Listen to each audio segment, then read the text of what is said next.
Good evening and welcome to the MSD of Pike Township Virtual Wellness Night 2021. My name is Holly Simpson and I am a certified macronutrition coach. Thank you for joining me this evening. During our breakout session, we will talk about what are macros, metabolism and energy balance, macros versus calories, macros and body composition, the benefits of understanding macronutrients, and the benefits of macro counting. Macros is short for macronutrient, which are nutrients that provide calories or energy and are required in large amounts to maintain body functions and carry out the activities of daily life. Macronutrients are proteins, carbohydrates, and fats. We're going to start out by talking about the theory behind calculating and counting macros, how they are used, and what happens with the body in relation to how our metabolism works. So here I have some key terms that you're probably already familiar with and connect how our metabolism and energy balance works hand in hand with consuming macronutrients. So first off, metabolism is the rate at which we burn calories and convert food into energy, right? It is common for people to talk about their metabolism, and usually it is in relation to typically trying to lose weight. And from my experience, most people identify or describe their metabolism based on a general understanding of, let's say, for example, if I'm trying to lose weight, if I'm trying to do the things that I think are inherently right, and I'm still having a lot of trouble losing weight, or weight loss feels slow sometimes, a lot of times people will say, yes, I think that my metabolism is slow, or my metabolism isn't flexible, or I'm not really sure how to describe it, but I know that something is off. Most people can say, or at least identify their metabolism and energy balance in this way. Basically, it's based off of their personal experience and potentially comparing it to what they may have Googled on the internet. So tonight, I want to help you to make a connection between your body's metabolism and energy balance as it relates to macronutrition. By definition, metabolic rate is the rate at which we burn these calories. Basal metabolic rate is the rate at which the body uses energy while at rest to accomplish its basic basal life-sustaining functions such as breathing, keeping warm, walking, and brushing our teeth. And total daily energy expenditure is the rate at which the body uses energy when it exercises, or when exercise is taken into account. So your metabolism is a process of how our body regulates the calories being consumed, calories being burnt, and calories being used for processes occurring inside of our body. So when I reference calories being burnt, I'm basically talking about that activities that occur outside of the body, like walking, combing your hair, brushing your teeth, getting on the treadmill, lifting weights. The body's metabolism accounts for all of the processes, whether we are consciously doing these things like walking to your car to get to work, or subconsciously doing these things like you don't literally tell yourself to put one foot in front of the other. You just do in order to get to your car, in order to get to work. So it also involves doing those things that are intentional, like scheduling your workouts and what you will do during your workout. Metabolism involves all of energy consumption, energy needs, energy burning things. It's all about energy balance. So what is coming into our body and what is going out of the body.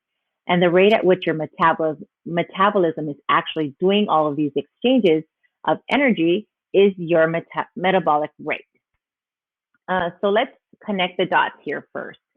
Our metabolism is the body regulating calories consumed, used, and burnt. And in this process, our body is creating energy balance. Your metabolic rate is determined by your age, our height, our weight, our muscle mass. So those of us that have a higher muscle mass can have a more flexible metabolism, meaning that it can actually move a little bit quicker. You can eat more and not see a change in your body weight.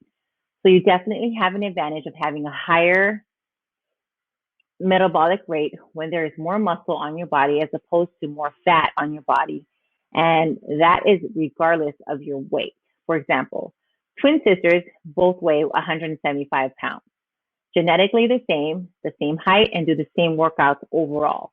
But if one sister is actually lifting heavier during the workouts and being more intentional with bumping up the weight over time, like going from 7 pound dumbbells to 10 pound dumbbells to 12 pounds, and her body fat percentage is lower because her muscle mass is higher, that twin with more muscle is going to have a higher metabolic rate. Our metabolic rate is also determined by our body fat percentage. So those of us that have a higher body fat percentage have a less flexible metabolism, meaning that we can actually see weight loss to be a little bit slower and maybe even a little more stubborn. So the higher the body fat percentage, the lower the metabolic rate.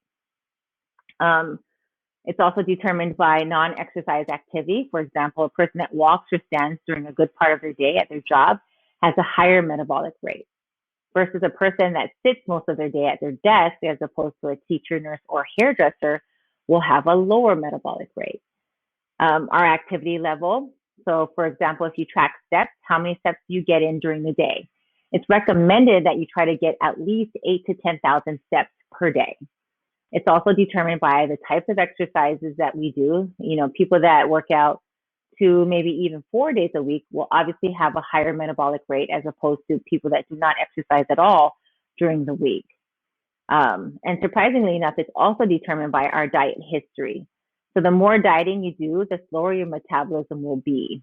It affects our diet history has a huge effect on our metabolism. And it's also determined by the thermic effect of food, which is TEF. So what that is our metabolic rate is higher when we eat clean foods. For example, let's take a sweet potato versus a Pop-Tart. The thermic effect of food is higher in a sweet potato. So let's say they both have the same amount of carbs, and there's a certain amount of sweet potato that you can eat that equal the same amount of carbs that are in a Pop-Tart. But the thermic effect of food is higher in a sweet potato, which means that even when we cook the sweet potato, we're not doing a lot of chemical changes to the sweet potato. It actually takes more calories for our body to break it down. Even though the Pop-Tart has the same amount of carbs, and that is because the Pop-Tart has been so heavily processed. It takes the body more energy to break down and process anything that is less processed and has not been broken down already with not a lot of preservatives. So whole clean foods have a higher thermic effect. Your macros, so it's highly encouraged to eat 80% whole clean foods and 20% of your foods from a more flexible food selection. Your macros are like a food budget. You only have so much to spend. So ideally, you would spend your macro money, quote unquote money, on the most important items first. So your fixed expenses, right? For example, you would spend 80% on items with high nutritional value, lean protein, veggies, fruits, complex carbs, and then the balance or the leftover 20% on other items. So that would be considered, as far as the budget is concerned, variable items with more flexibility, like chocolate, tortilla chips, ice cream, pizza, nachos. So our bodies actually burn more calories trying to break down, and digest whole foods and clean foods, which in turn makes our metabolic rate go up, which is why it is highly encouraged to get 80% of your foods from whole foods. And you can still leave room to enjoy a Pop-Tart occasionally if you do Pop-Tarts, but 1, not 2 or 3 or 4, because it actually does not help your metabolic rate to be higher. Our metabolic rate is determined by all of these things to make our metabolism more flexible. And our metabolism is influenced by calories. The body needs calories in order to do the energy, in order to do the work. For our brain to think, exercise, digest food, for our heart to pump blood. So calories is energy. Our metabolism is energy in and energy out. And one of the forms of energy is calories, also known as food. So calories contribute to energy balance. They're also needed for basal metabolic rate, and calories are also needed for our total daily energy expenditure. Energy balance is not just about activity. It is also about calories, food in, and calories, food out. So our metabolism is the basic equation of our calories coming in and our calories going out. And it ends of the following. The first law of thermodynamics, which means if we eat exactly what we need, total daily energy expenditure, we maintain our weight. If we eat a surplus of what we need, we will slowly gain weight. If we eat less than what we need, we will slowly lose weight. That is basically what our metabolism is doing. That is basically what our metabolism is doing with the energy balance of calories and activity. So when we are tracking macros, we are actually tracking energy that we eat or calories. So let's dive into macros, comparing macros versus calories. So macro tracking is a high level of calorie counting, targeting and tracking calories eaten broken down into proteins, carbs, and fat calories and grams per day. So to remember that it's calories and grams per day. Macro tracking and counting is more like aware eating. You know, a goal is defined to reach each day in grams of protein, carbs, and fats. And when tracking macros, the goal is to focus on calorie quality. In most cases, calorie counting could result in losing water, fat, and muscle versus macro counting, you will lose more of the weight in fat.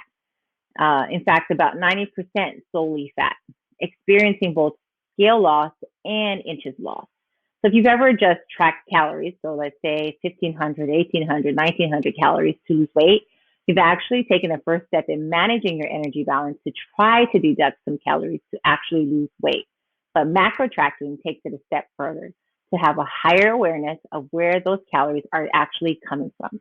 So 1 gram of protein equals 4 calories. 1 gram of carbs will always equal 4 calories. And 1 gram of fat equals 9 calories. So all calories are not created equal. What this means is that if you want to lose weight while also maintaining as much lean mass as possible, you need to do more than just be in a caloric deficit. To look lean, you would need the right amount of protein, carbs, and fats. You also need to ensure you get enough protein every day because protein preserves the muscle. You need to ensure you get enough carbs, which provides muscles with the glycogen stores needed to maintain exercise intensity. And you also need to ensure you eat enough healthy fats, which play an important role in hormone synthesis. And for women, hormone synthesis is extremely important.